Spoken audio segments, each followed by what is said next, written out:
All right. Welcome everybody to our employer work study information session.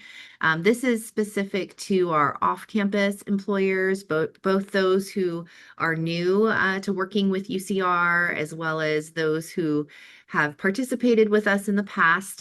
We're so grateful to have you here with us, and we want to be able to provide for you everything you need to be successful and know the ins and outs of the program. So with that, my name is Michelle Gomez. I am the Associate Director of Employer Relations. I work in the Career Center, and our team supports with your kind of support on recruitment efforts with the campus, and then specific to the work study program. You'll get to hear from others on our work study team throughout this presentation. And so with that, I'm going to go ahead and get us started. So a little bit about work study and just some basics of what you need to know. So the work study program is a federally funded program, and it is a need-based employment program. So students need to demonstrate through their financial aid that they have a financial need. And if they meet certain requirements, it will be included in their overall financial aid package. So students would have to then accept that financial aid award to then be able to start the work study program. So also students can work both on or off campus. And this again, to work on off campus, it does have to meet certain criteria to be an approved off-campus partner, which we'll talk about in a moment. But they do have those options, and then they can apply that award to those jobs. And then students don't have to repay that money. Basically, it is a job, so they would have to do the job search to find the job through our resources.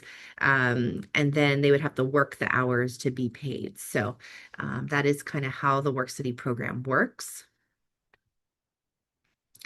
As I mentioned, we have on-campus and off-campus partners. Pretty much if you're an on-campus partner, we will work with any on-campus department that wants to participate. But for our off-campus partners, we specifically typically with our school districts or nonprofits and some government partners, may be eligible to participate as an off-campus partner. So some of that criteria that we look for is specific to these classifications. So it really goes down to what types of jobs you all are offering and if they align with any of these job classifications. So if you are a nonprofit, most commonly the classification that applies to you would be those community service positions. So this would be any position that is primarily servicing the community as opposed to the agency. So it needs to be at least a majority of the responsibilities. So at least 51% or more need to be, again, servicing the community. The, sorry. Also, the split for that is 75% the work study program pays for, and then 25% the agency would be paying for. Another common one for nonprofits, well, actually, another opportunity, if your nonprofit supports tutoring, and it meets these classifications, you could also be eligible for either the A or the E. But typically, our school districts are the ones that will have these opportunities. So for the A classification, also known as America Reads, if you are hiring reading tutors K through 6th, that would make you eligible for this classification, and those pay 100% of the student's wages up to the student's allocation. And we'll talk about that in a moment in terms of what that means. So, since it is a fixed amount, it is a limited amount of hours that the student would need to be able to work based on the student wages. But again, if they were working in this position, the program would pay 100%. The next one is America Counts, the E classification. That would be for math tutors, K through ninth. And also this would pay for 100% of the student's wages up to the student's allocation. Finally, our F classification typically is used by our on-campus partners, but could be available to our off-campus if it was the right job description. And this would be positions that primarily are servicing the agency. So more of those administrative or clerical types of positions. The work study program would pay 65% and the agency would pay 35%. And then we actually have a new classification this year, and it is our M classification for civic engagement. So this is exciting for those organizations that have positions that primarily are involving civic education or engagement. Again, that is taking place on or off campus.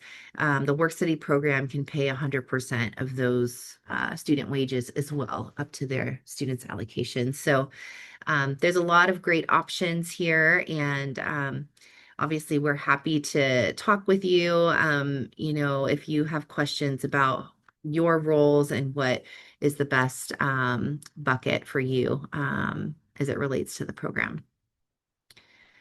And then finally, this is a little bit of our important dates and deadlines and what our cycle typically looks like. So typically in the summertime is when we are starting setting up a new agreement for the year. And we'll do our invitations and outreach to our off-campus partners to get started in the process. And once that is completed, the work study jobs will go live on August 21st. So that is the earliest that students can view positions on Handshake, and the earliest that you would begin to start the recruitment cycle for the 25-26 school year. September 21st is the earliest that students can begin utilizing that work study award, and that is pending on if they have completed the onboarding process and you've received that letter of clearance, again, which we'll discuss in a moment. And then during the school year, students can work up to 19 hours a week. However, during our breaks, so both the winter break and spring break, students can work up to 39 hours for those weeks.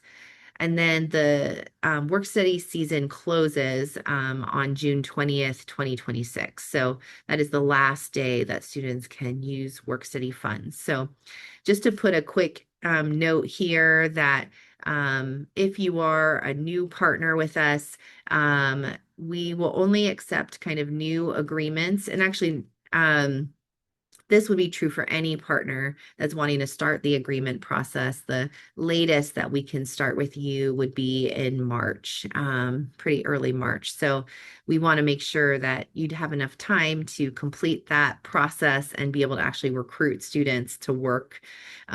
So again, if you're listening to this over the summer or earlier in the fall, we encourage you to get started as soon as possible to take advantage of the full season. And with that, again, for new employer partners, this is something new that we have added to our process. So it gives us an opportunity to get to know you more to ensure that you'll be able to be successful in the program. We have created a new work study partner interest form that just collects some information on the front end to know a little bit more about your organization, the types of opportunities that you want to recruit for, and yeah, just making sure that there's good alignment with our program. So that typically, if you're new with us, we would have you start there complete that application or the interest form, we would follow up with a quick kind of meeting with our WorkCity team to talk through any questions. And once you've received approval from us, then you would begin the agreement process. So this step can move pretty quickly, but will be kind of dependent on you and just completing that form and meeting with us. So we invite any new partners that might be interested in partnering with us. We're always looking to increase those opportunities for our students. And with that, I'm going to pass it over to Alex, introduce herself and talk about our agreement process. Hello, everyone. My name is Alex. I work in the financial aid office at UCR. I do a lot more of the day-to-day stuff with WorkStudy, onboardings, timesheets, things like that. And if any students or off-campus supervisors have any questions about anything, then usually I would be the main contact for that. And so I'm going to talk about a little bit of the off-campus employer agreement process and then into the timesheets as well. So to become a WorkStudy off-campus partner, the first step that you would want to do is complete the intent to participate form. That email is sent out with a link by the Career Center. And then you would fill that out if you were interested. The priority review deadline is July 7th, but that's definitely not the latest date that you can do that as well. That's just the first deadline for priority review. And then once you complete that form, you would get a DocuSign packet where you would put some information about your organization and things like that, what kind of jobs students would have, and then upload copies of insurance forms. We look for the workers' compensation and general liability. And then once that's completed, it gets sent over to our office where we will look over it, approve it. It will get sent to the financial aid director who will also approve it. And then once that's all completed, we would send out a confirmation email to you. And then once you complete that, then you would be welcome to start to create a handshake account if you do not have one already. And then you can start looking through posting WorkStudy positions. And then these next slides are going to be a little bit more in detail about all those steps. So for that step one, the intent to participate form, these links can be found on email sent from the Career Center. And you would fill this out based on your organization. So based on what answers you put in this depends on a specific DocuSign packet would be sent to you. So nonprofits would fill this out, indicate that they are a nonprofit, and then they would put supervisors within this form. And then if you were a school district, for example, you would fill out this form, indicate that you're a school district, and then you would get a specific DocuSign specifically for school districts. So yeah, it just depends on exactly what your organization is and what their duties are. And then, so this would be the first step. And then once you complete this step, you would get a DocuSign packet, which I believe is in the next slide. So you get a DocuSign packet that you would need to fill out. On this form, you would have to sign it, fill out an Exhibit A form, which I believe we are going to talk about in the next couple slides as well. That's just kind of a form about your organization, specific jobs that the students will do. And then on this contract agreement form, there's a couple of things that are worth noting. It has the organization responsibilities listed out. Some important ones are that fingerprinting and background checks are the responsibility of the organization, and that student employees are not required to pay for any training or job-related expenses. That's an important one as we do not let students have to pay for these things ourselves. That is your responsibility as an organization. Also on this form, you would have to attach insurance forms, which is the general liability and the workers' comp. It has to be current. It cannot be expired. And usually we require a minimum payout of $1 million for to be approved. It also talks about reimbursement process, basically what Michelle had mentioned earlier about if you're doing, the community service positions that you will be required to pay 25% of a student's pay and things like that. And then one other thing that's worth noting for compensation is the students will have a specific work study award. So let's say $3,000. If they go over that amount, then your organization will be required to pay 100% of the pay earned after that completion date. And then, yes, so then this is a little bit more in detail just of the DocuSign, which I had mentioned earlier. Um, you would include those insurance forms, the employer profile, which is kind of what we call an Exhibit A form. There you would just put some information about your organization, where you're located, things like that, and then specifically what kind of roles that the student would, what your students would perform, whether that's tutoring or any type of community service. Once that's signed, it gets sent over to us for review. And then once it's fully completed, you would get a final email with that form. And then you would also get another email sent out indicating next steps. And so if you were a nonprofit, that would be to create a handshake account, things like that. And then if you were a school district, you would get an Exhibit B link, which I believe we will mention, yes. In the next slide, if you could, yes. So on the school districts, once you get that completed email of the intent to participate form, school districts are a little different because the district itself fills out the intent to participate form, but then the schools are going to be filling out an Exhibit B form, which basically takes in the school sites and the supervisors at those specific schools. So once the district receives this email of completion, they would get an Exhibit B link specifically for that district's Exhibit B. And so then that will be sent out to all the schools within their site that are interested, and then those schools would fill out that Exhibit B link to indicate that they would be wanting to work with us. And then nonprofits are basically just filling out the intent to participate form.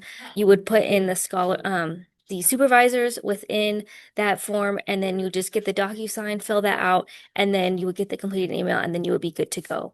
And you would only need the Exhibit B if your organization was a nonprofit and had multiple sites, but those are usually a little less rare, so it all just depends on what kind of organization you are. So this is the timesheet approval process. It's a little bit in detail just because we have some issues within if we want to have off-campus supervisors approving timesheets within our timesheet program is a little bit more complicated. So this is the way we have created to approve timesheets now. So the nonprofits, like I had said, are two supervisors within that nonprofit only. And then school districts, each school site has two specific supervisors. And so the districts don't have to say any supervisors because that's just the district office. But each specific school site would have a primary and secondary supervisor. And the primary supervisor is usually the one to be the approver of all the timesheets. And if, let's say, they were going to be out for a while and you need to do the secondary supervisor, then you would just need to let us know, and then we would just change that information on our end. So then the secondary supervisor would be sent these timesheet DocuSigns. So in the next slide, it's going to go into detail about a little bit more about this timesheet process. So how this process works just in general is we'll send out timesheet forms via DocuSign. Usually because we are on a biweekly pay schedule, so every 2 weeks. So usually the Wednesday of the second week of the pay cycle, we would send out these timesheet DocuSigns to the students, and they would fill out their timesheets in our UCR timekeeping website, and then they would basically take a screenshot of their hours that they have added, attach it to this DocuSign. Then this DocuSign would then get sent over to the supervisors for approval. They could approve the timesheet as is, or if there was things they needed to change, we do have an option to say approve the timesheet with edits, and then a box to specifically write out what edits needed to be made, and then it would get sent over to us in financial aid to then process these timesheets. Yeah, be free. And then she just got. And so this is step one, just a little bit more in detail. We would send out that form on Wednesdays, and we usually would like the students to submit it by Thursday afternoon or an evening. And so then the supervisors would have on Fridays, but that's definitely not like a hard deadline. We would just basically need it by Monday morning. So if this was done over the weekend, that would be perfectly okay. So yeah, it's just we usually have like a day earlier of a deadline just for extra time to go through these. And so I think you can move on to the next slide. So this is the UCR timekeeping website that students would fill out in these hours. And this is actually where the hours do get sent to payroll as well. So I'm usually their supervisor technically within our system. And this is the website that the screenshots would be taken of. So all these students would be adding these hours to these timesheets, taking a screenshot of this, and then this was what it would look like when they send out when they add these screenshots to these DocuSigns. And then in the next slide, we usually do prefer to use the detailed view option so you could see the exact hours. If you just use the regular overview, that just shows specific hours like 1 or 2 hours, but we usually prefer them to use the detailed view so it would show exact like specifically when they were clocked in and out, just for a little bit more of a concise approval. Some important things to note if you are going to be approving student timesheets is to have them be correct with the time, AM, PM. So, it's not working from 1 a.m. to 2 a.m. if that's not correct. It would be like 1 p.m. to 2 p.m. Students do need to take at least a 30-minute unpaid break if they are working more than 5 hours. So, we do not allow a student to work for, let's say, 7 hours straight. They would need to take a 30-minute break in between. And then, yeah, we do not cover sick leave or like vacation leave, for example, for these students since they are only working part-time. So they need to be reporting regular working hours instead of sick leave. And then this is kind of more for supervisors specifically. We do have a supervisor timesheet guide that you would be able to look at, and then it would detail this process a lot more. And once you get it as the supervisor, you could look at the screenshot that the students attached, and you could approve the timesheet as is if everything was correct. If there was things that needed to be changed, let's say adding, that 30-minute unpaid break, or maybe they went out sick, and so instead of working from like 2 to 4, they only work from 2 to 3 or something. You could click that I approve the timesheet with edits button, and then you would have the option to then add in any edits in that text box. And then once I would receive that, I could go into their timesheets within our system and then change their timesheet and their hours to indicate those edits that needed to be made. And then, yes, so again, once we receive that in financial aid, we would process them and then approve if there was no edits. And then if there were, we would make those and then we would approve those and send those over to payroll. And then for the next slide, but this is the payroll schedule that we usually follow. Again, like I said, we prefer that students complete it by late Thursday as we would like as much time as possible for supervisors and financial aid to go through all of them and approve them. But again, it is not really necessarily needed to be done until Monday morning. So over the weekend would be totally fine to do. So that's usually the schedule that we have. There are some pay periods where, like, if there's like a Monday holiday, those could be earlier. So the supervisor, like the students, would need to do their timesheet by Wednesday. Supervisors would need to do it by Thursday, and we would have to be improving it by Friday. But those aren't as often. Those are just depending on the holidays. We do have a payroll calendar that is in the slideshow, and so you could click there to see exactly when those early timesheet cutoffs would be. Um, yeah, and we usually do send out an email. So if there is an early timesheet cutoff, we will usually send an email that second week on like Monday or Tuesday to indicate that. So just so that you are all aware. And then I can pass that over to Michelle. Okay, I'm gonna go. Oh, my name is Michelle. I'm the student employment coordinator for the Career Center, and I mainly handle questions on Handshake, like a Handshake job approvals, and I do the correspondence with our on-campus departments and off-campus partners, primarily under like work study. So this is just a brief overview of what I'm gonna go through. Um, yeah, we can move on.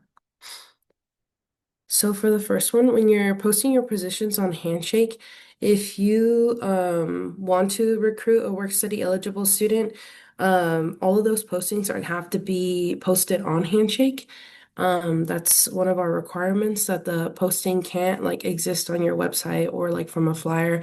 It has to be officially approved by us at the Career Center, in order for you to receive like a classification associated with like the position you're interested in recruiting students for. And if you're new to Handshake or yeah, if you're new to Handshake and you need to create your Handshake profile, you would just follow the link that's hyperlinked onto like this slideshow. And there's also resources down there titled Create an Employer or New User Account that you could follow that's provided by Handshake. And there's also an infographic on how to post a job via Handshake too. If you're a returning work study partner, and you already have students in mind that you want to hire, you obviously already know how to like post your position on Handshake, but the only difference there would be you would include the term reserved in your work study title. That's just to indicate to us that you're not looking to recruit more students. You already have a student in mind, and the approval process is much faster. And once we approve it, we expire your job. And we just leave a comment on your posting letting you know that everything's good to go. It's just a matter of starting like the student's contract work now. But one important thing to note is that once that position's been approved and expired, you have to download the job description via by saving it as a PDF because um, the job description has to be attached to the student's work study contract. And you, as the employer, are the only one that has access to that job description and the job posting in general, because once it expired, it's not, the student can't view it. So it's up to you on how to convert it into a PDF. But we also have a hyperlink with instructions on how to do that, just in case you don't know how. But before you create a job on Handshake, and this is primarily for our new partners or partners that didn't recently work with us for the 24-25 school year, you have to make sure to grant us, like the UCR, access to manage your organization's profile and edit your job postings. And I attached a screenshot to the slide right there that indicates what those permissions look like. So just double check that the university is actually like being granted permissions to do those changes to your account. Because if those changes aren't or if those permissions aren't granted, then we can't edit your job posting. And if we can't edit your job posting, then we can't approve your job. But also, if you chose to opt out of the Handshake granting UCR these permissions on your behalf, You could follow this step-by-step guide I hyperlinked on how to do so, and you can contact us at careercenter@ucr.edu to verify that those permissions were updated. It's pretty straightforward. You shouldn't run into too much trouble or any trouble at that. But again, feel free to email us if you need like more guidance on that. And this is a job description checklist. So for the work study postings, I or our work study graduate student assistant, we primarily look at that you make sure to include the position title in the job description. So just include the term work study at the beginning of your student's potential like working title. And you don't have to include the classification. That's something that we're going to do on your behalf once we read through your job description. And if you're, again, rehiring a student, just put the term reserved work study rather than just work study in the title. We also look at the rate or range of pay. So as of January 1st of this year, 2025, the minimum wage is 16.50. And it might change next year, I'm not sure. But if it does, we'll obviously like update you on that, and that requirement would change too. Also, please include the qualifications and responsibilities associated with the position. It doesn't have to, it can be as detailed as you want it to be, but just make sure to give the students who are applying like a true sense of what they're applying to, and if they can actually meet like the requirements that you're expecting them, to have once applying to these positions. Um, they also have to meet like or they have to align with the specific classification that we, associate your position with. Like, for example, with community service, if you're aiming to get that kind of classification, that your job description would have to show us that the position is serving um, a community outside of like just UCR students. If you're like tutoring high school students, tutoring like middle schoolers or like, elementary, then that is like an example of what like a community service uh criteria would like follow. But we also have like America Reads, America Counts, and that would also be like, tutoring like K through 9, K through 6 students. And the specific um yeah, the specific rubric would be that, they're tutoring either students in like literature or like language arts, or they're tutoring students in math. Like that would be the specific criteria to follow. But anything outside of that, we would have to have like a more one-on-one discussion on what sort of classification would your position would like fall under, and how we can like alter your job description to like meet like the specific like qualifications and responsibilities like associated with that classification. You would also have to include your weekly hours, and just please note that students during the regular school year can only work up to 19 hours, but once it comes down to like winter break or spring break, they can work up to 39.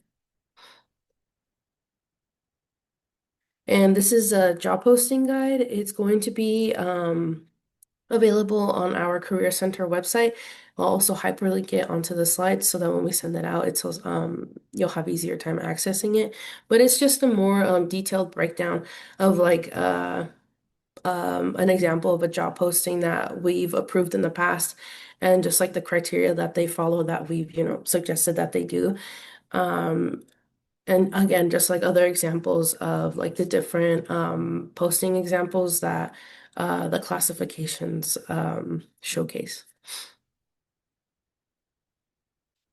After you create your job on Handshake, once it goes to our pending bucks, we'll read through your job description and we'll notify you that your position's been approved. And you can take note also that your job has been classified under one of our 5 classifications, which would be America Reads, America Counts, Community Service, Federal, or our newest one, Civic Engagement. And the red box that I highlighted in our screenshot, that's going to be the classification. So once just so that you have that in the back of your head, you have that knowledge that your job was classified under federal or like under community service. Once, yeah. These are just some interviewing recommendations. We hyperlink some resources from monster.com on how to interview your candidates or just different like behavioral interview questions that you might want to ask your potential new hire. Also just some best practices. We always recommend to request the students work study eligibility notification just as proof that they have available work study funds and they are eligible to work for the 2025-2026 school year. Just in case your student has any trouble with accessing the work study eligibility notification, they can always email financial aid at finaid@ucr.edu for any questions about that. It's also important for you to be transparent in your interview process about um, your expectations when it comes to the location of where the student's going to be doing their work, whether that be remote, in person, or any flexibility on like hybrid work. Um, we always recommend that if you can, I provide some sort of like virtual work or hybrid work. There's a common trend that students like to or tend to flock to those types of jobs more. Um, yeah, and just be sure to ask the students if they plan to work any additional part-time jobs on campus, just to ensure that they're not exceeding the limit of 19 hours per week once they're enrolled. This is just a brief overview of our onboarding process. So your student provides you with the work study eligibility notification during the interview. Um, when the student is offered the position, then they would have to initiate the onboarding by completing the work study new hire form. And that initiates the work study student employment contract. It's routed to both you and the student for signature via DocuSign. And then once that is completed, you'll get a letter of clearance. It'll be emailed to you and your student. And this could take about 15 days. So, like, yeah, 2 weeks and a day or so.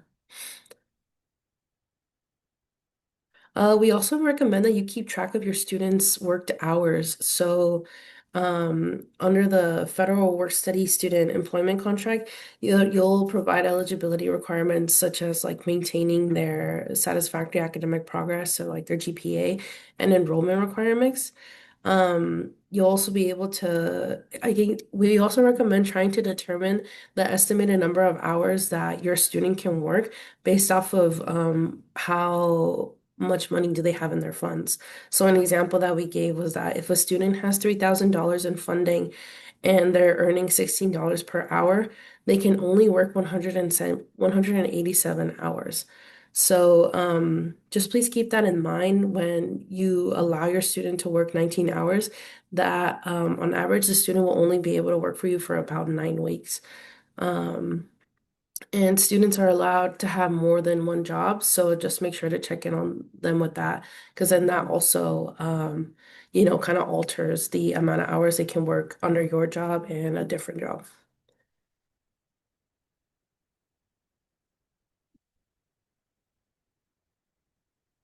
And then these are just some of our resources. Michelle, do you want to cover that? All right. Awesome. Thank you so much, Michelle. And just to add one more quick note on that last slide, we sometimes get the question about like, is there a minimum number of hours? And I think that we've seen, maybe even 6 hours that has been like a minimum that we've seen. But if your organization only hires, I would say anything less than 10, just being really transparent about that on the job description, as that may not fit for what some of our students maybe financial needs are. So just that is kind of transparent. And then also when you are kind of completing the agreement process, also indicating that that's typically what you hire. That's just helpful information for us as we are monitoring those timesheets and making sure those students are getting the hours that, was anticipated. So with that, just a few resources. We do have a infographic that kind of really maps out the process that we've just discussed, kind of at a high level. So once you've completed the agreement process and you're ready to hire a student, this will kind of walk you through the steps, from posting the job on Handshake all the way to actually interviewing and then hiring the student. So that overall process is really dependent on you and the student and how long that might take. But we are here to support, and we definitely want to make sure that you have everything that you need to be able to successfully hire students in a reasonable timeline.